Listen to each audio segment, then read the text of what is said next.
제가 이 찬양하신다는 얘기 듣고 영상을 제가 여러 번 보고 이 악보를 제가 뽑아갖고 이렇게 보면서 하나님의 마음이 어떠하셨을까?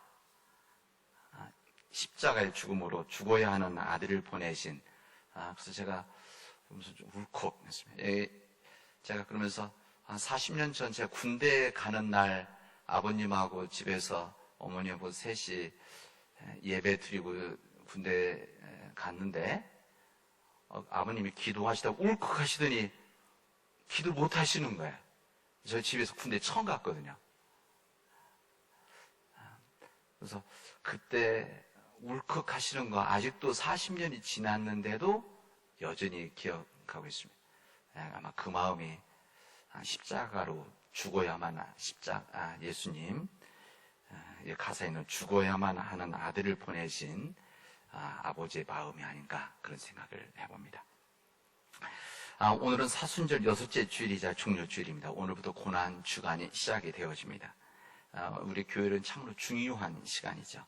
우리 주님을 믿는 크리스찬으로서는 이 시간이 우리에게는 믿음의 새로운 은혜의 시간들이 되는 기간이라고 할 수가 있습니다. 이 사순절 마지막 이 주간에 주님의 말씀과 십자가를 묵상하면서 새로운 영적인 힘을 얻는 새로운 도전받는 시간들이 되어지길 바랍니다. 예수님의 삶 자체가 말씀입니다. 예수님의 행하신 이 모든 일들 자체가 주님의 말씀입니다. 예수님의 생각 자체가 우리가 영접해야 될 주님의 말씀이라고 할 수가 있습니다. 예수님의 공생의 마지막 3년, 2년 내지 3년 정도의 마지막을 보내게 되는 예루살렘으로 올라가는 예수님의 그 길, 또 예루살렘에서 예수님의 행적은 우리 이 시대 속에서 우리가 어떻게 살아가야 할지를 알려주는 주님의 말씀이라고 할 수가 있습니다. 그때 예수님은 예루살렘을 향해서 올라가셨습니다. 이 제자들에게 우리 주님은 예루살렘에 올라가시기 전에 2번이나 순한 예고를 하십니다. 내가 예루살렘에 올라가면 대제사장들과 이 서기관들에게 율법학자에 붙잡혀서 고난을 당하고 모욕을 당하고 십자가에서 죽임을 당하게 될 것이다 말씀을 하셨습니다. 그리고 사흘 후에 살아날 것이다 여기까지 말씀하셨습니다. 그런데 이 말씀을 2번이나 얘기를 하셨는데 제자들이 이것을 제대로 받아들이지를 못했습니다. 예수님은 예루살렘을 향해서 올라가십니다. 마지막 예수님의 사역, 말씀을 전하는 사역의 공간이자 결전의 장이라고 할 수 있는 예루살렘에 올라가시는 예수님. 그 예수님 올라가신 예수님의 얼굴은 비장하셨을 것입니다. 흔들림이 없는 모습으로 우리 예수님께서는 제자들보다 앞장서서 가시다고 했습니다. 저는 그 말씀 참 은혜가 되어집니다. 이 오늘 읽은 말씀 11장인데 10장 거기에 보면은 10장 30절 정도 보면 뭐라고 되어 있냐면 예수님이 제자보다 앞장서서 가셨다 이렇게 말씀하십니다. 앞장서서 가셨다. 예수님은 이미 그 올라가시면 죽는다는 것을 알고 계신 그 상태입니다. 제자들이 이것을 깨닫지 못하는 예수님은 알고 계신데 묵묵히 예수님은 앞장서서 가셨다. 아마 보통 때와는 다른 모습과 이 몸에서 오르는 힘으로 인해서 보면 성경에 보면 제자들은 놀랐다 이렇게 했습니다. 제자들은 놀라웠다. 또 뒤따라가는 사람은 두려워하였다. 이 두려워하는 이 사람들은 예루살렘에 올라가면 앞으로 무슨 일이 일어날지를 예측할 수 없었기 때문에 그렇습니다. 예수는 한 번 더 말씀하십니다. 보아라, 우리가 지금 예루살렘으로 올라가고 있는데 인자가 대제사장들과 율법학자들에게 넘겨질 것이다. 그런 인자에게 사형을 선고하고 이방 사람들에게 넘겨줄 것이다. 그리고 이방 사람이 인자를 추롱하고 침뱉고 채찍질하고 죽일 것이다 말씀하십니다. 그러나 그는 사흘에 살아날 것이다. 마지막 3번째 순한 예고를 하십니다. 그러나 제자들은 이 예수님의 말씀을 여전히 이해하지를 못했습니다. 예수님이 올라가신 예루살렘, 예수님의 공생의 마지막 시간을 보내게 된 이 예루살렘, 십자가의 싸움을 해야 될 이 예루살렘, 마음속 깊은 곳에서 올라가는 이 예루살렘은 거룩한 성이 있었습니다. 거룩한 성. 다른 세상과는 다른 거룩한 성, 바로 이 성이 예루살렘 성이어야 했던 것입니다. 오래전 이 다윗 왕은 이스라엘 전체를 통일한 다음에 왕이 되었습니다. 왕이 된 후에 그 당시 때 그 여부스라고 하는 이 여부스 민족이 거기 살고 있었는데, 여부스 민족을 거기에서 다 밀어내고 몰아내고 이 예루살렘을 수도로 삼았습니다. 예루살렘 산성을 점령하고 나서 그 산성을 뭐라고 하면 다윗성이다, 이렇게 이름을 불렀습니다. 그리고 그것에 다윗성에 성을 쌓았습니다. 만군의 성경 사무엘하에 보면은 만군의 주 하나님이 다윗과 함께 계심으로 다윗이 점점 강해졌다, 이렇게 성경은 우리에게 알려줍니다. 그때 이 두로 왕, 히람이라는 사람, 두로 왕인데 그 옆에 있던 이 두로 왕이 다윗 왕에게 고급 나무인 백향목을 보내고 돌을 보내고 석수장이를 보냈습니다. 그래서 그곳에서 다윗의 궁궐을 지어 주었습니다. 그때 다윗은 하나님께서 자신과 이스라엘 백성들이 번성하게 될 것이라는 것을 깨달았다고 했습니다. 근데 다윗 왕에게 그때 한 가지 문제가 있었습니다. 이 다윗 이 성전 수도인데 여기에 성전이 없던 것입니다. 이 성전이 없다고 하는 것은 법궤가 없다, 그런 이야기입니다. 이 법궤가 없는 이유, 그것은 예루살렘에 들어오려고 했는데 못 들어온 것입니다. 이 법궤라고 해서 하나님의 상징, 하나님의 임재, 이들이 출애굽할 때도 법궤를 앞에 중심에 모시고 온 거 아닙니까? 이게 법궤라고 하는 부분이지만 사실은 이 안에 들어있는 십계명과 뭐 이런 것들이 있지만, 그러나 이게 하나님의 상징하는 것인데 이들이 법궤가 지금 예루살렘 성에 없는 겁니다. 이 법궤를 예루살렘 옮기다가 사람들이 이것을 만졌다 죽는 일이 일어났습니다. 이거 안 만져야 되는데 이것을 만졌다 죽는 일이 있어서 그때 성경에 보면 오벳 에돔이라고 하는 사람 집에 그냥 모셔두고 있었습니다. 그리고 옮기지를 못했죠. 그런데 얘기를 들어보니까, 다윗 왕이 들어보니까 이 오벳 에돔, 그러니까 이 하나님의 법궤가 있는 이 오벳 에돔 집이 축복을 받았다는 겁니다. 이 축복을 받았다는 이야기를 듣고 다윗 왕이 이제 했다. 가서 이것을 법궤를 모시고 와야 되겠다. 그래서 기쁜 마음으로 내려가서 법궤를 예루살렘으로 올라가게 되어집니다. 우리나라에서는 삼보일배 시할 때 아니면 어떤 메시지를 전할 때 새 발자국 걷고, 이게 불교 쪽에서 하는 일이기도 하지만 하여튼 삼보일배가 있지 않습니까? 새 발자국 걷고 한번 절한다, 삼보일배. 우리 성경은 육보일배 이렇게 되어 있습니다. 그러니까 성경 여기에서는 6걸음을 걸은 다음에 행렬을 멈추고 소와 살찐 양을 제사를 드렸다, 이렇게 씁니다. 얼마나 천진에 갔겠습니까?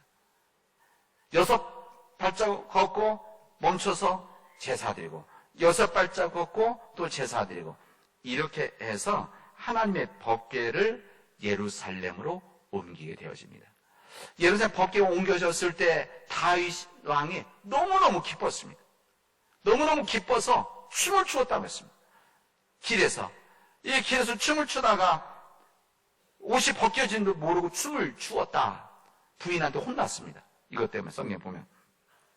그리고 뿐만 아니라 너무 기뻐서 사람들에게 빵과 고기를 나눠 주었다, 이렇게 말합니다.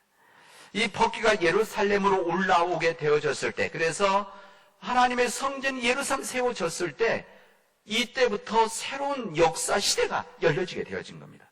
하나님 중심의 새로운 시대, 엄숙하고 장원 법궤 예루살렘의 입성이었습니다. 이때부터 하나님 법궤가 있는, 하나님의 말씀이 있는 예루살렘은 거룩한 도시가 되어진 겁니다. 이스라엘 민족들 가운데서 그 마음속에 예루살렘은 하나님의 법궤가 있기 때문에 거룩한 도시, 거룩한 성전, 하나님의 영광이 있는 곳, 세상과 다른 하나님의 집, 이 마음이 예루살렘에 대한 마음이었었습니다.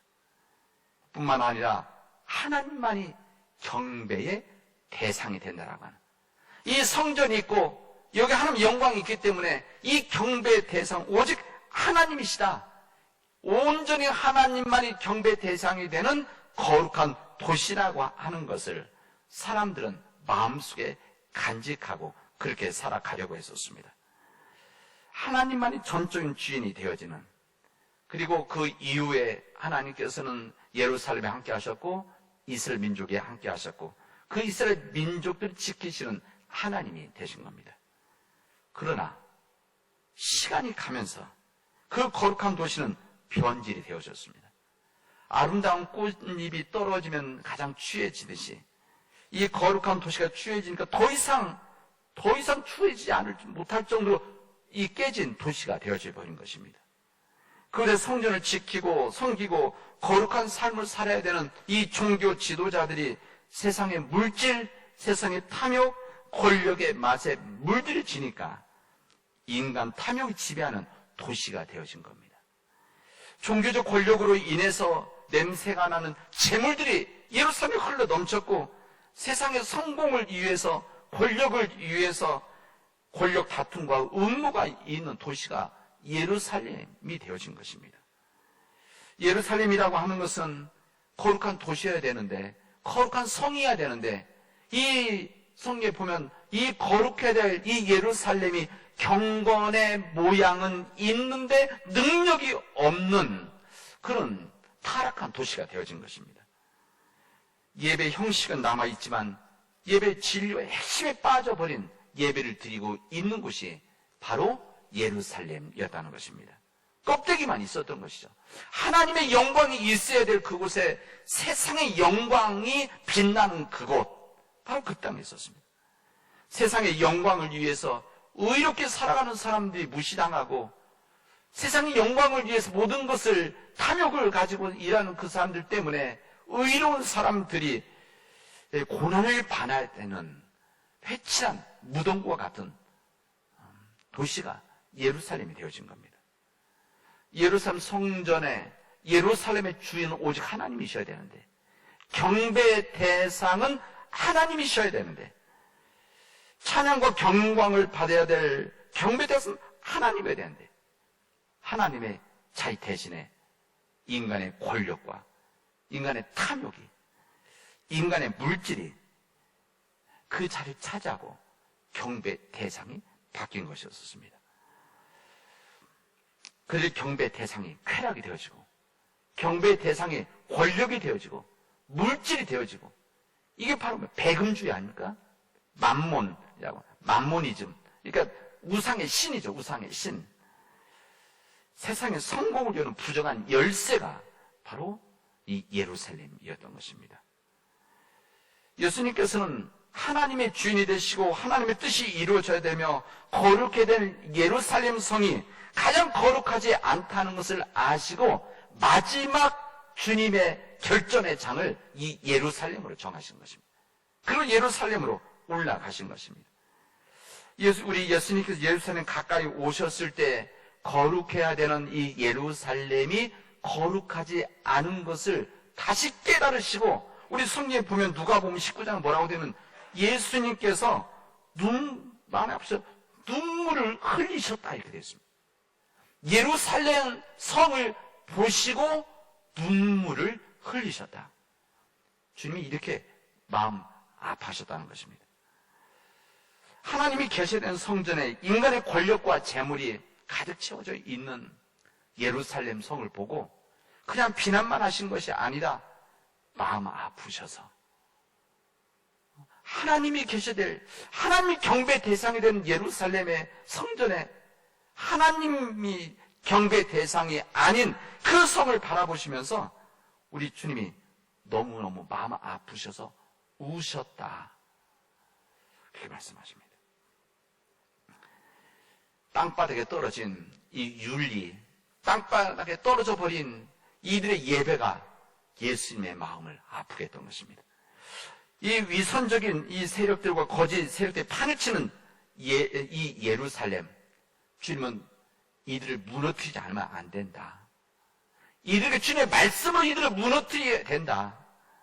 진정 하나님의 주인이 되시고 하나님 경배에 받으신 이 세상과 도시가 바로 예루살렘 성이어야 되는데, 이것을 주님은 마지막 외치시기 위해서, 전하시기 위해서, 싸우시기 위해서 예루살렘 향해서 걸어가고 계신 겁니다. 이것을 우리는 예루살렘 입성이다, 이 날을 지키는 것이 바로 종료주일입니다. 우리 예수는 그 예루살렘을 심판하고 단순히 무너뜨리려는 하는 것이 아니라 이 거룩한 성 예루살렘을 새롭게 회복하기 위함이었습니다. 새로운 건설을 위한 창조적 파괴, 이것을 주님은 원하셨던 거죠. 그냥 단순한 파괴, 무너뜨리는 것이 아니라 새로운 건설을 위한 창조적 파괴, 모든 것을 제자리에 회복시키기 위한 우리 예수님의 결단이라고 할 수가 있습니다. 새로운 세상을 위한 주님의 간절한 마음이 있었습니다. 세상 어느 곳에서든지, 세상 어떤 시대든지 인간의 탐욕으로 만들어질 수 있고 변질될 수 있는 모든 시대, 그리고 지금 우리 시대에 이런 예루살렘은 다시 거룩해져야 된다.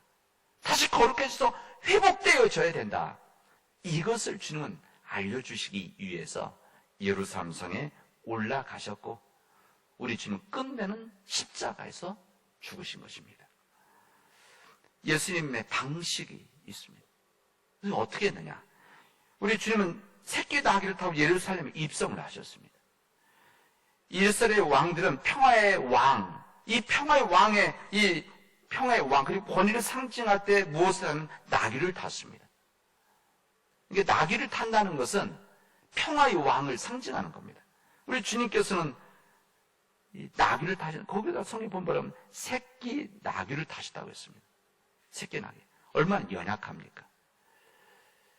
한 번도 사람을 태우지 못할 수도 있는 나귀, 그 어린 나귀, 평화의 상징인 나귀를 타고 예루살렘에 입성하시면서 우리 주님은 평화의 왕이시라는 것을 그들에게 알리는 겁니다. 예수님이 입으셨던 옷은 왕들이 입는 화려한 옷, 골룡포라고 하는 이런 화려한 옷이 아닙니다. 로마 황제가 입었던 정말 화려한 강력한 갑옷, 이런 것도 아닙니다. 그저 가난한 갈릴리 사람의 옷 그대로였었습니다. 예수님은 화려한 문양이 새겨진 가죽 안장에 앉아 계신 것이 아닙니다.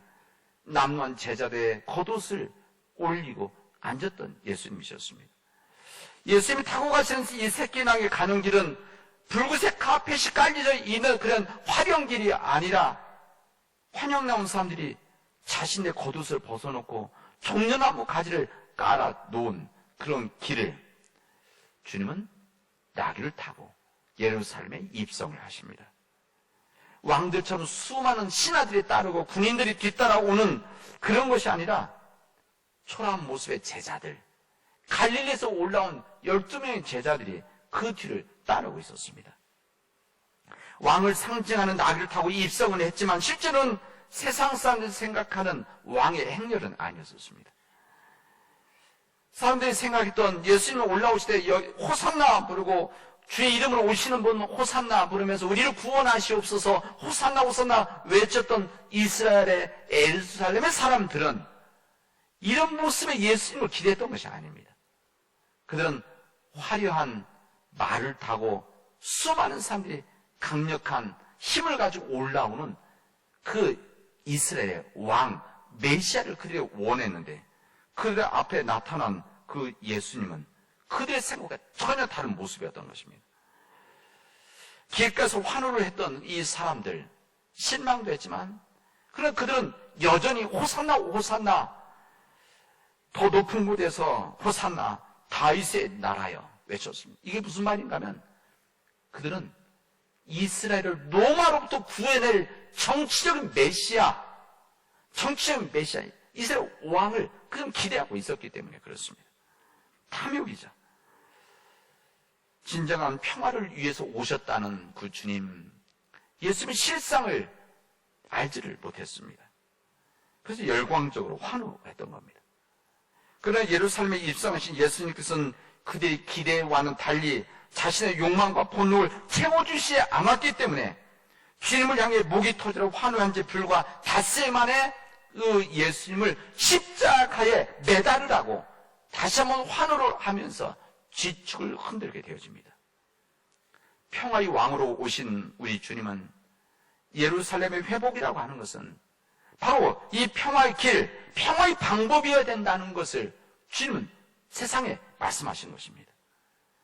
주님은 강력한 힘과 돈이 있어야 세상을 바꿀 수 있다고 생각하는 이 세상의 사람, 그 당시 예루살렘의 사람들과는 다른 방법으로 이스라엘의 진정한 회복, 하나님 나라의 이 회복, 구원의 회복을 위해서는 진정 평화의 역사가 있어야 된다라고 하는 이 말씀을 몸으로 보여주셨던 것입니다.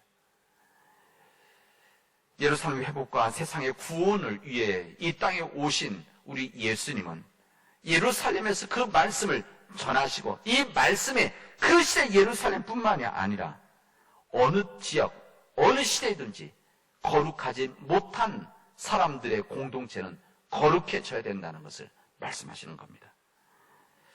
예수님의 예루살렘 입성을 기념하는 오늘 이 종료주일은 이 부활주를 앞두고 앞서가신 우리 예수님을 따라서 우리가 어떤 삶을 살아가고 어떠한 길을 걸어가야 될지를 알려주시는 주님의 말씀입니다.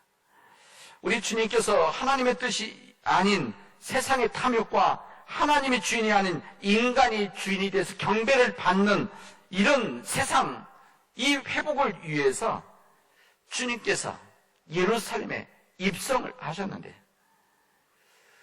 주님께서 그 시대의 예루살렘을 회복시키기 위해서 입성을 하셨는데 지금 여기에서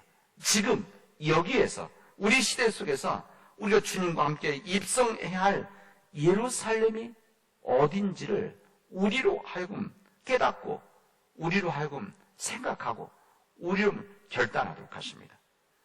인간 탐욕으로 인해서 하나님의 정의와 평화가 무너진 곳을 향해서 지금 우리가 주님과 함께 십자가를 지고 행진할 것을 주님 우리에게 요청하고 있습니다.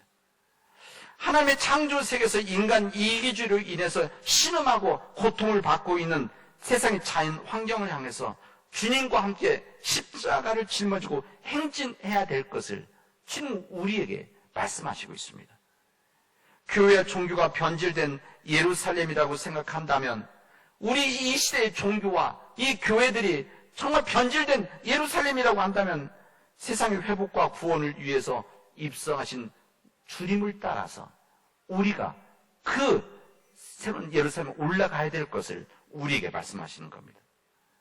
여러분, 더욱 중요한 것은 우리 자신입니다. 더욱 중요한 것은 우리 자신과 우리의 가정입니다. 만약 내 몸과 내 삶이, 만약 우리 가정이 변질된 하나님의 성이 아니라 변질된 하나님이 지배한 내 몸이 아니고 인간의 힘이 지배하고 인간의 탐욕과 인간의 권력의 욕심으로 내 몸이 이런 삶을 살아가고 있다면 변질된 예루살렘 성에서 생각한다면 종료주의를 맞이해서 믿음 안에서 회복과 구원을 위해서 다른 곳이 아닌 내 안으로 새로운 도전의 입성을 해야 되는 겁니다. 주님은 입성해야 할 우리 시대 예루살렘을 여전히 포기하지 않으십니다. 변질된 우리 몸, 우리 삶, 우리 가정, 이 시대의 교회들, 이 시대의 사회가 변질됐다고 하더라도 우리 주님은 여전히 포기하지 않고 기다리고 계신다. 주님과 함께 십자가의 길을 걸어갈 것을 우리에게 말씀하십니다. 이 믿음의 길을 걸어가는 오늘 종료주를 맞이하는 우리 믿음의 교우들이 되어지를 주님의 이름으로 축원하겠습니다. 기도합시다. 은혜가 풍성하신 하나님 감사합니다. 하나님께서 우리에게 은혜를 주셔서 우리의 믿음의 길을, 믿음의 삶을 하나님의 뜻이 이룬 세상을 살기를 원하시지만 우리 인간의 죄와 탐욕으로 인해서 그런 삶을 살지 못했던 것을 고백합니다. 하나님 간절히 원하던 주님께서 변질된 예루살렘 성을 향해서 올라가셨듯이 우리 삶이, 우리 가정이, 우리 교회가, 우리 시대 교회가, 이 시대가, 우리 민족이 하나님 앞에 온전히 서지 못했다고 한다면 하나님, 주님 믿음을 가지고 우리가 새로운 예루살렘 회복을 위해서 이 회복과 구원을 위해서 담대하게 십자가의 길을 걸어갈 수 있도록 인도하여 주시옵소서. 예수님의 이름으로 기도합니다. 아멘.